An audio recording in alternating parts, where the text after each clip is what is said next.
ప్రభునందు ప్రియమైన వాళ్ళారా, దేవుని మహాకృపలో మరొకసారి మనం ఇలాగన దేవుని వాక్యాన్ని ధ్యానించుకునే ధన్యత ప్రభు మనకు అనుగ్రహించినందుకు ప్రభుకే స్తుతులు స్తోత్రాలు చెల్లిస్తూ ఉన్నా. ఈ ప్రకటన గ్రంథ ధ్యానాంశాలలో మరొక నూతన అంశాన్ని ఈ దినాన మనం ధ్యానం చేసుకోబోతున్నాం. మొదటి అధ్యాయంలో 8వ వచనం, అల్ఫయు ఓమేగయు నేనే, వర్తమాన భూత భవిష్యత్ కాలంలో ఉండువాడును నేనే అని సర్వాధికారియు దేవుడునకు ప్రభు సెలవిచ్చుచున్నాడు. ఇందులో 3 అంశాలు దాగి ఉన్నాయి. ఈ దినాన మొదటి అంశాన్ని మనం ధ్యానం చేసుకుందాం. అదేమంటే అల్ఫయు ఓమేగయు నేనే. ప్రార్థన చేసుకుందాం. ప్రేమ కలిగిన మా పరలోక తండ్రి, మరొకసారి మీ పరిశుద్ధ పాదములకు స్తుతులు స్తోత్రాలు చెల్లిస్తూ ఉన్నాం. ఈ సాయంకాల వేళలో నీ సన్నిధిలో ఎలాగున చేరి కుటుంబ సమేతాలుగా ప్రభా నీ వాక్యమును వినగలిగే ధన్యత మాకు ఇచ్చినందుకు మీకు వందనాలు. ఎక్కడ 2-3 నీ నామాన్ని బట్టి కూడి ఉంటారో అక్కడ ఉంటానని వాగ్దానం చేసిన మా ప్రభా, ఇప్పుడు ఈ సియోను ప్రార్థన మందిర బిడ్డలందరి గృహాలలో మీరున్నారని, ఈ వాక్యాన్ని వినగలిగే ధన్యత వారందరికీ మీరు అనుగ్రహించున్నారని, అలానే ఆన్లైన్లో కూడా ఈ వాక్యాన్ని వింటున్న బిడ్డలను మీరు దీవించేవాడుగాను, వారి ప్రభా చక్కటి ఆధిక్యత అనుభవాలు మీరు ఇచ్చిన వారుగాను మీరున్నందుకు మీకే స్తుతులు స్తోత్రాలు చెల్లిస్తూ ఉన్నా. ఈ శ్రేష్టమైన వాక్కులు, మర్మయుక్తమైన అంశములు మేము ధ్యానం చేసుకొని చుంటుండగా మమ్మను ప్రభా మీ ఆత్మతో నింపమని, మీ శక్తిని మాకు అనుగ్రహించమని, మీ యొక్క ప్రత్యక్షత మాకు అనుగ్రహించి ఈ వాక్య భాగంలో దాగి ఉన్న ప్రతి ఆత్మీయ మేలును మర్మమును మాకు బయలుపరిచి మీరే మహిమ ఘనత ప్రభావాలు పొందుకోమని త్వరలో మా కొరకు తిరిగి రాబోతున్న యేసుక్రీస్తు నామములో ప్రార్థించి వేడుకుంటున్నాము తండ్రి, ఆమేన్. ఇక్కడ అల్ఫయు ఓమేగయు నేనే అని ప్రభువు మాట్లాడుతూ ఉన్నాడు. ప్రియమైన వాళ్ళరా, అల్ఫయు ఓమేగయు అనేటువంటి ఈ 2 పదాలు గ్రీక్ భాషలో అక్షరమాలలో మొదటి అక్షరము ఒకటి, రెండవ అక్షరము చివరిది. ఇక్కడ ఆల్ఫా అనేటువంటి ఈ మాట మొదటి అక్షరము. మనం ఇంగ్లీష్ ఆల్ఫాబెట్స్ మనం చూసుకున్నట్లయితే ఏ అనే అక్షరం ఎలా అయితే మొదటి అక్షరంగా ఉంటుందో, అలానే ఆల్ఫా అనేటువంటి ఆ మాట మొదటి అక్షరముగా మనం గమనించాలి. అలానే ఈ ఓమేగా అనేటువంటి అక్షరం ఆ గ్రీక్ అక్షరమాలలో ఆఖరు అక్షరం. మన ఇంగ్లీష్ ఆల్ఫాబెట్స్లో జెడ్ ఎలా అయితే ఆఖరు అక్షరమో, ఓమేగా కూడా ఆఖరు అక్షరం. దీని భావం ఏమిటి అంటే మొదటి అక్షరము, అలానే కడపటి అక్షరము. ప్రభు మొదటివాడు, కడపటివాడు. ఇది దాని యొక్క భావం. అన్నిటికీ ఆది ఆయనే, ముగింపు ఆయనే. అన్నిటికీ ప్రారంభము ఆయనే, ముగింపు ఆయనే. సమస్త కాలములలో ఉన్నవాడు, సమస్తమైనటువంటి కార్యములలో ప్రారంభం ముగింపు ఆయనే, అన్ని వేళలలో ఉన్నవాడు అని ఈ మాటలో భావం మనం గమనించాలి. ఇంకా మీరు గమనించినట్లయితే ఆది అంతమై ఉన్నటువంటి వాడు, అలానే సమస్తమునకు సర్వ సృష్టికి ప్రారంభం ఆయనే, ముగింపు ఆయనే. మానవ మనుగడలో మన జీవన విధానానికి మూలము అంటే ఆది ఆయనే, ముగింపు అంతము ఆయనే. ఇటువంటి ఆత్మీయ భావాలు కలిగి ఉన్న అక్షరాలు అల్ఫా ఓమేగా. కనుక ఇవి చాలా ప్రాముఖ్యమైనటువంటి స్థానాన్ని అక్షరమాలలో కలిగి ఉన్నట్టు, సర్వ సృష్టిలో ప్రభు తన యొక్క మహిమ ప్రభావాలు మానవాళికి కనపరిచే క్రమంలో ఆయనే అంత గొప్ప శక్తి కలిగి ఉన్నవాడిగా మనకు కనిపిస్తూ ఉన్నాడు. కాబట్టి ఈయన అల్ఫా ఓమేగా అనగా యుగ యుగములలో ఉన్నవాడు అనేటువంటి భావం మనం గమనించాలి. అలానే ప్రియమైన వారల ఈ రెండు పదాలు అల్ఫా అన్న ఓమేగా అన్న ఈ రెండు పదాలు దేవునికే చెందినటువంటివి. ఎందుకంటే సమస్తానికి మూలము ఆయనే, సమస్తమునకు ఆధారభూతుడు ఆయనే, సమస్తము ఆయన చేతనే కలిగి ఉన్నది. ఆయన లేకుండా ఏది కలిగలేదు. మనం యోహాను సువార్తలో అనేక సందర్భాలు మనం ఆ ప్రభు యొక్క మహిమను, ఆయన యొక్క ఎగ్జిస్టెన్స్ మనకి బయలుపరుస్తూ ఉన్నాయి. సామెతల గ్రంథంలో మీరు 8వ అధ్యాయం చూస్తే అందులో కూడా సృష్టికి ప్రారంభములోనూ ఆయన ఉన్నాడని, ఈ సృష్టి ముగింపులోనూ ఆయన ఉన్నాడని మనం చూస్తాం. సమస్తానికి ఆయనే కారకుడు, ఆయనే మూలము. ఇటువంటి ప్రభు మనకి ఈ ప్రకటన గ్రంథంలో ప్రత్యక్షపరచబడుతూ ఉన్నాడు. ఏమని? అల్ఫయు ఓమేగయు నేనే, వర్తమాన భూత భవిష్యత్ కాలములలో ఉండువాడను నేనే.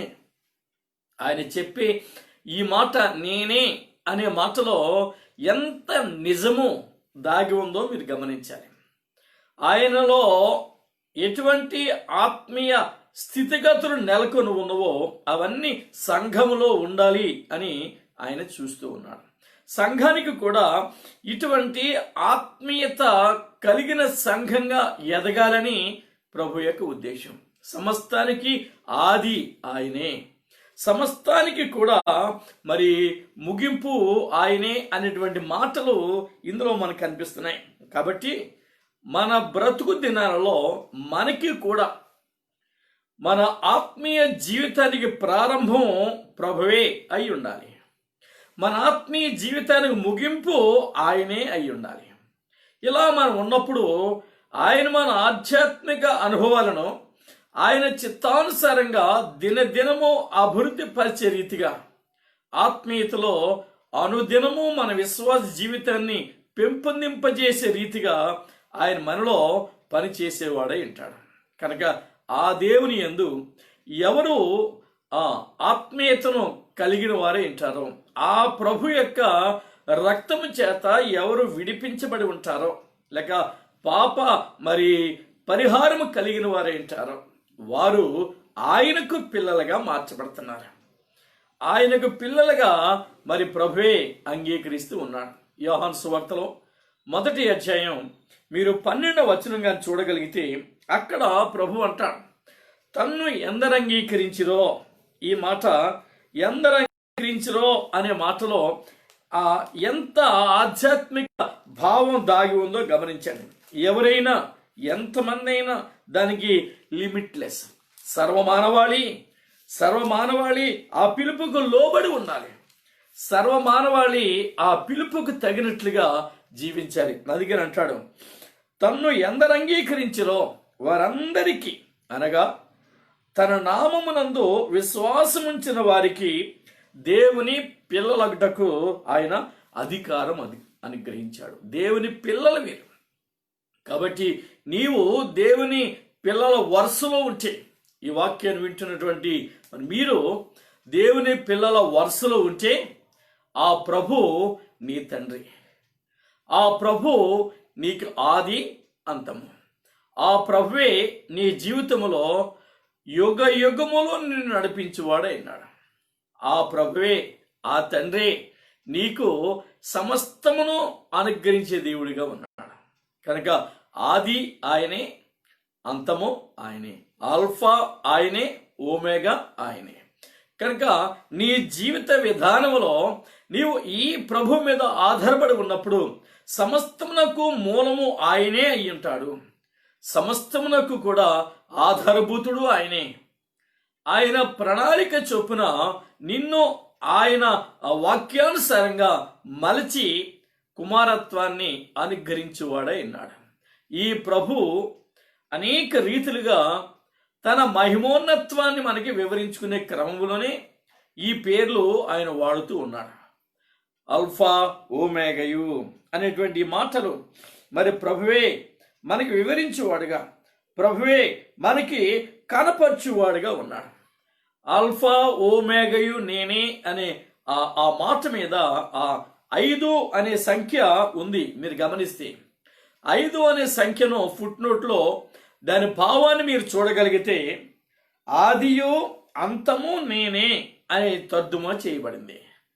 నిజానికి ఈ సమస్తానికి ఆయనే ఆది. ఆది కాండములో ఆయనే తన్ను తాను ప్రత్యక్షపరచుకున్నట్టుగా మనం చూస్తాం. ఈ ఆది కాండం 1వ అధ్యాయం 1వ వచనంలో ఆది యందు అనేటువంటి మాట చేత ఈ పరిశుద్ధ గ్రంథం ప్రారంభమైంది. ఆది ఆయనే. కాబట్టి ఇంకో మాట ప్రకటన గ్రంథంలో సమాప్తము అనే మాట రాయబడింది, అంటే ముగింపు. ఆ ముగింపు కూడా ఆయనే. ఆది ఆయనే, ముగింపు ఆయనే, అంతము ఆయనే. కనుక మన జీవితంలో ఆ ప్రభువుకు అట్టి స్థానాన్ని మనం ఇచ్చి ఆ ప్రభు సన్నిధిలో మనం జీవించవలసిన వారు. ఆది యందు దేవుడు భూమి ఆకాశములను సృజించెను. ఆ సృష్టిలో ఆయనే ఆది. ఆ సృష్టిలో ఆయనే ఆది అనే విషయాన్ని మనం గమనించగలిగితే, మీరు ప్రియమైన వారలారా, సామెతల గ్రంథంలో 8వ అధ్యాయం ఒక్కసారి చూడండి.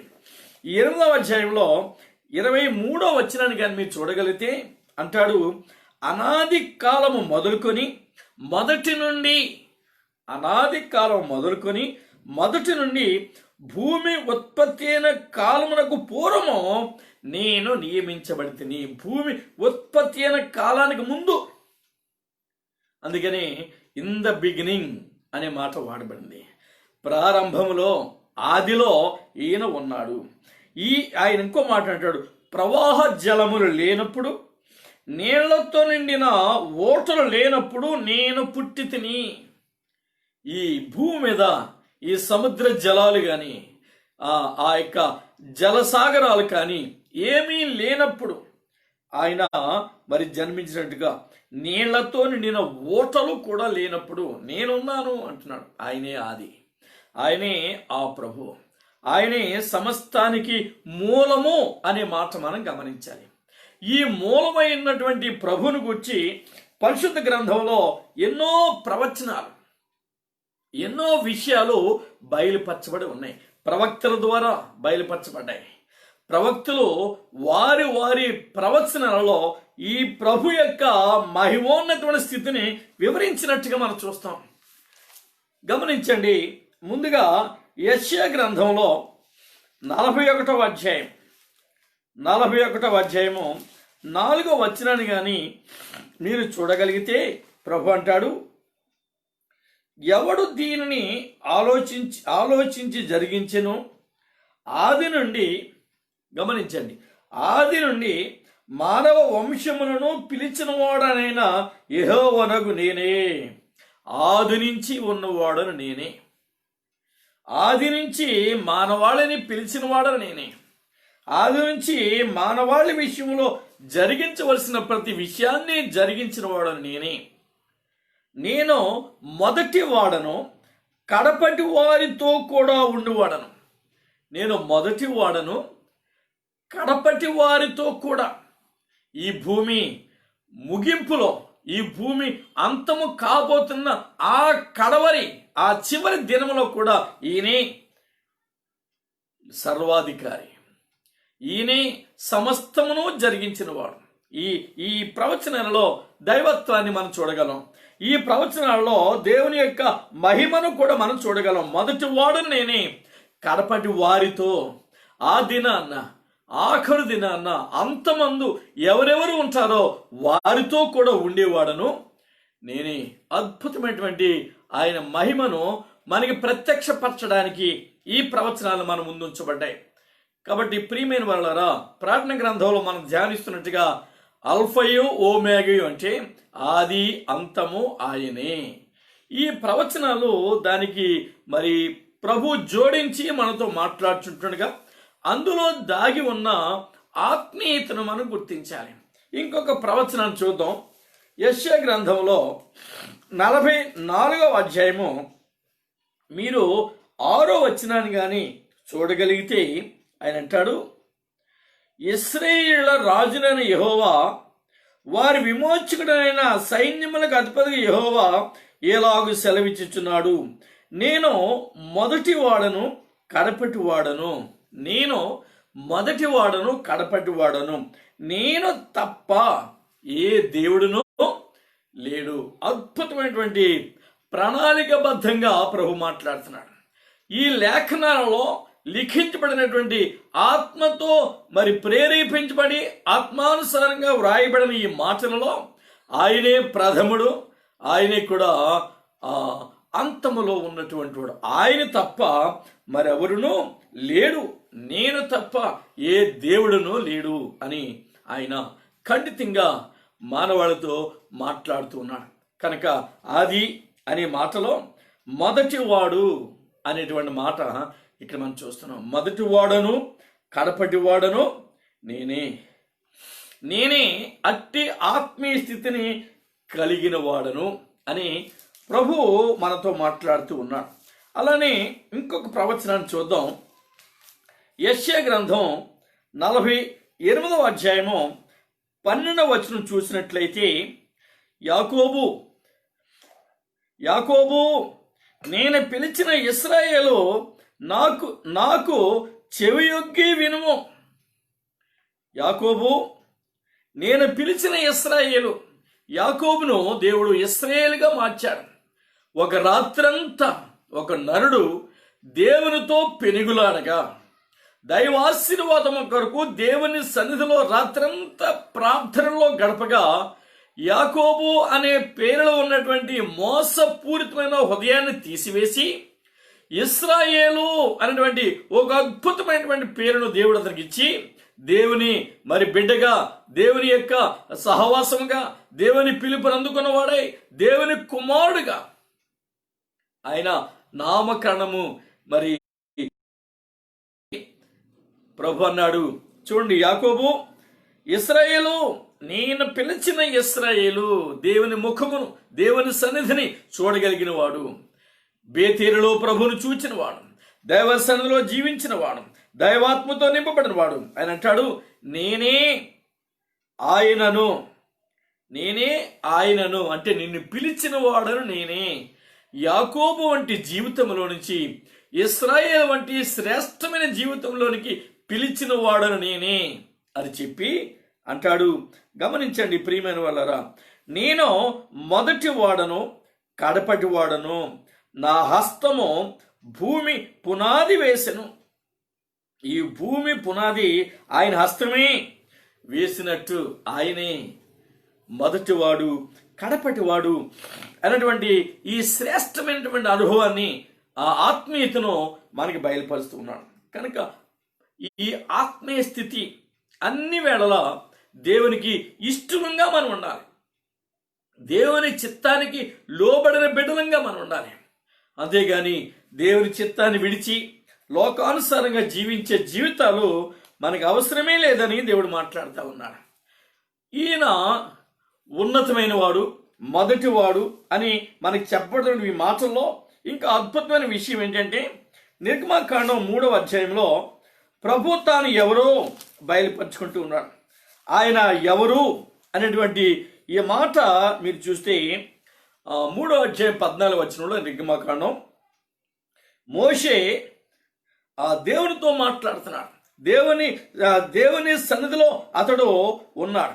ఆ సమయంలో ప్రభు అంటాడు, అందుకు దేవుడు నేను ఉన్నవాడను అనువాడనై ఉన్నానని మోషేతో చెప్పెను. మరియు ఆయన ఉండును అనేటువంటి వాడు. నేను ఉన్నవాడను అనువాడను. ఆయనే ఈ సర్వానికి అధిపతి, ఈ సర్వానికి అధికారి. ఆయన లేకుండా ఈ సృష్టిలో ఏమీ జరగలేదు.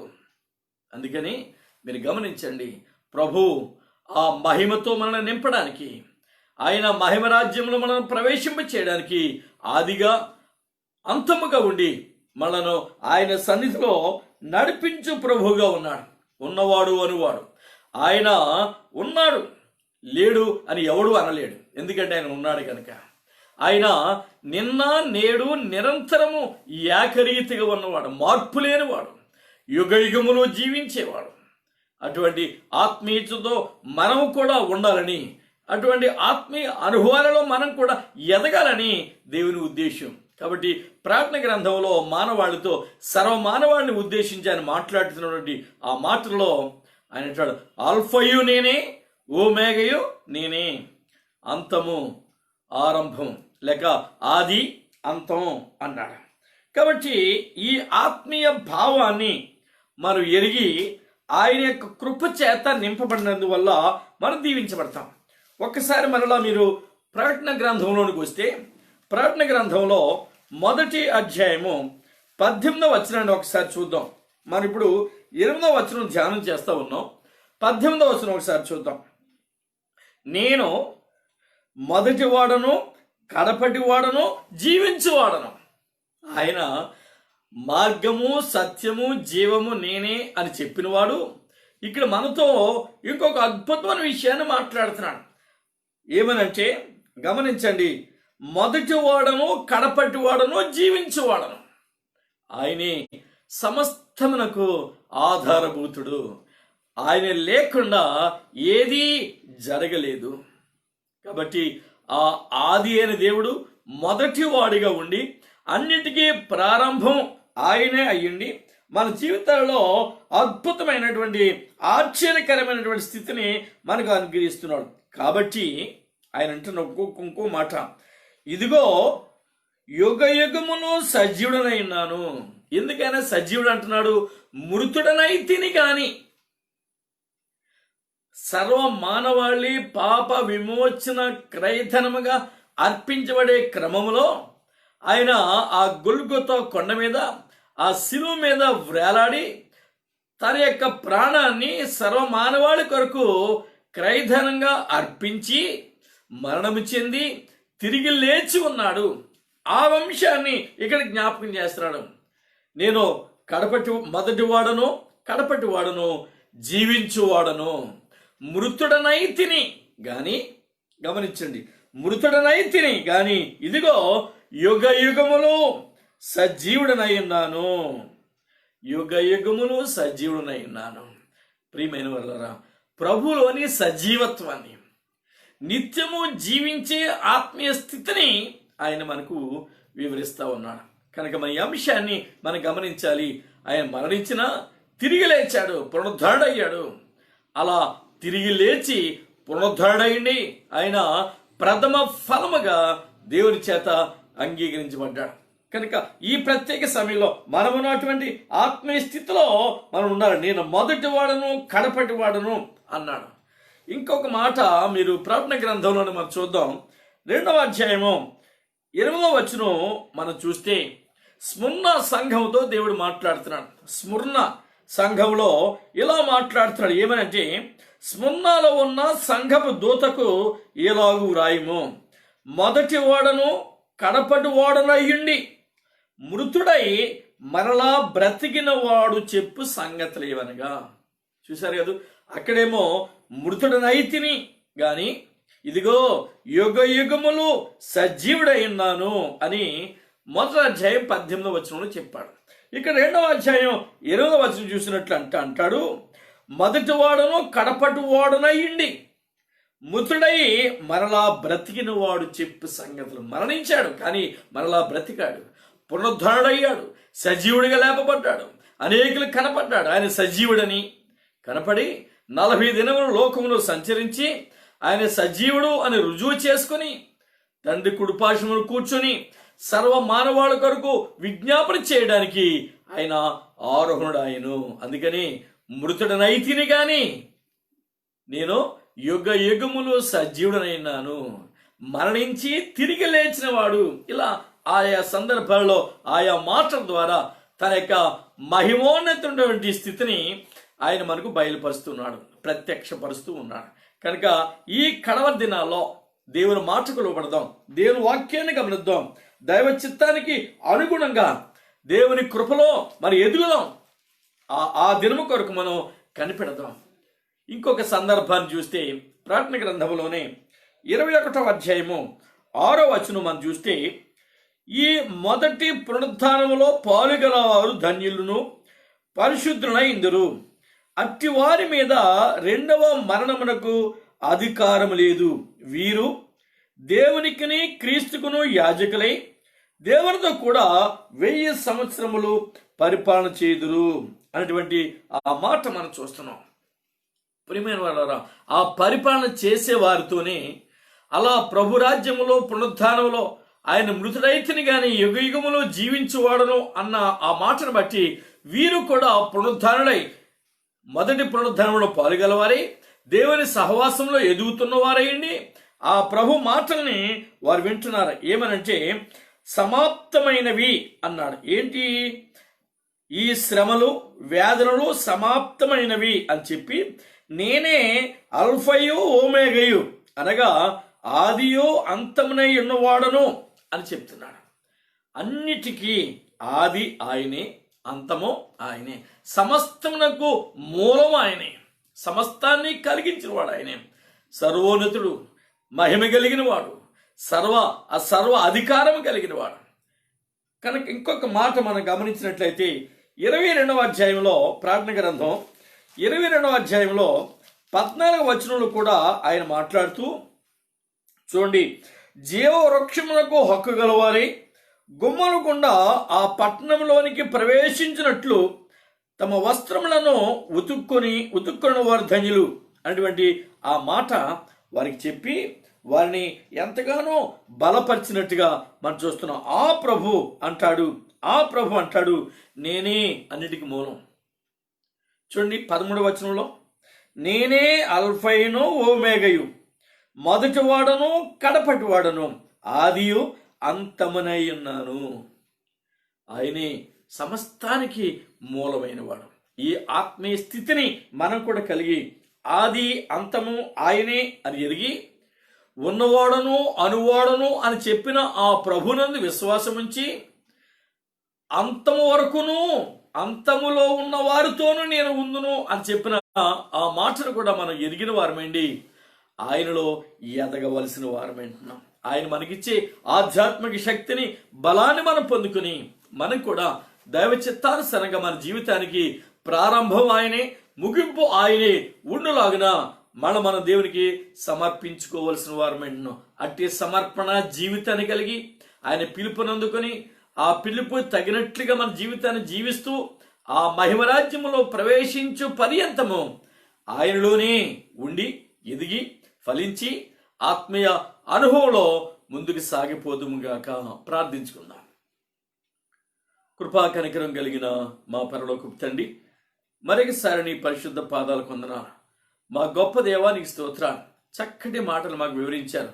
ఆది అంతము నేనే అన్నావు. అల్ఫయు ఓమేగయు అనే మాటను మా మధ్య ఉంచి అందులో దాగి ఉన్న ప్రతి ఆత్మీయ సత్యాన్ని మాకు బోధించి దాని మర్మములు మాకు వివరించినందుకు నీ స్తోత్రాలు. ఇట్టే మర్మయుక్తమైన వాక్యములు మాకు తండ్రి వినిపింపచేసినందుకు నైనా మీకే వందనాలు. విన్న ప్రతి హృదయంలో ఈ మాటలు, ఈ భావాలు, ఈ మర్మములు భద్రపరచబడి ఉండులాగున నైనా మీ రక్తముతో ముద్రించండి. నైనా ఫలింప చేయండి. ఆ ఫలితాన్ని, ఆ ఫలాన్ని ఎవడు దొంగిలించుకుండగా మీరే ముద్ర వేయమని ప్రార్థిస్తున్నా. అలా ఈ వాక్యాన్ని విన్న బిడ్డలందరూ బట్టి మీ స్తోత్రాలు. వారిని దీవించండి, మీరు ఆశీర్వదించండి. అలానే ఈ వాక్యం అనేకులకు అందునట్లుగా ఆన్లైన్లో ఈ టెక్నాలజీ ద్వారా మరి ప్రభా వినిపించబడుచుంటుండగా అందుకు ప్రయాసపడుతున్న బిడ్డల్ని మీరు దీవించండి, మీరు ఆశీర్వదించండి, మీ కృపతో నింపండి. కరోనా వైరస్ చేత ప్రపంచం ఇంకనూ ప్రభా ఎంతో వేదనలో ఉన్నది. అలజడి ప్రారంభమై ఎన్నో మరి దినాల నుంచి మనైనా ఈ మానవాళి భయాందోళనలో ఉన్నారు. మీ చిత్తమైతే మీ కృపను విస్తరింప చేయండి, దాన్ని కట్టడి చేయండి, విడుదల చేయండి, విమోచించండి. ప్రభా నీ చిత్తమైతే మమ్మల్ని అందరూ కూడా నీ స్వాధీనంలో ఉంచుకొని మీరే మహిమ పొందుకొని ఈ వాక్య భాగాలు వింటున్న వారందరినీ మీ ఆత్మతో నింపి వారి హృదయాలలో మీ కృప నుంచి వారి జీవితాల్లో వారి కుటుంబాలలో నైనా సమాధానకరమైన పరిస్థితులు ఉంచి వాక్యము విన్న కారణంగా వారి హృదయాలలో ప్రభ మీరే నివసించి మీ ఆత్మతో నింపమని దుష్ట శక్తులన్నీ యేసు నామములో బంధిస్తూ త్వరలో మా కొరకు తిరిగి రాబోతున్న యేసుక్రీస్తు నామములో ప్రార్థించి వేడుకుంటున్నాము తండ్రి. ఆమేన్. మన ప్రభుని యేసుక్రీస్తు కృపయు, తండ్రి అయిన దేవుని ప్రేమయు, పరిశుద్ధాత్మ దేవుని యొక్క అన్యోన్య సహవాసం ఇప్పుడు ఎల్లప్పుడూ సదాకాలం మనందరికీ తోడుగా ఉండి నడిపింప చేయనుగాక. Amen. Praise the Lord. Praise the lord.